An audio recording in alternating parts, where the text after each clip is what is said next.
Morning, friends. In prophesying about the coming Redeemer, we read in Isaiah 43, verse 18 and 19.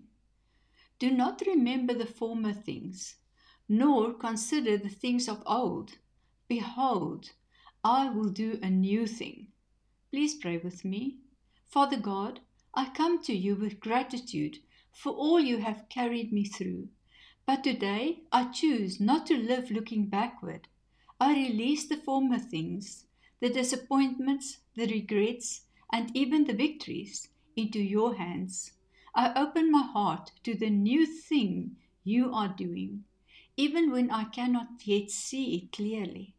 Make a way where I see no way, and bring life to places that I felt dry and unfruitful. I align my faith with your promise, trusting that you are already at work ahead of me. I step forward in hope, not fear, because you go before me. Amen.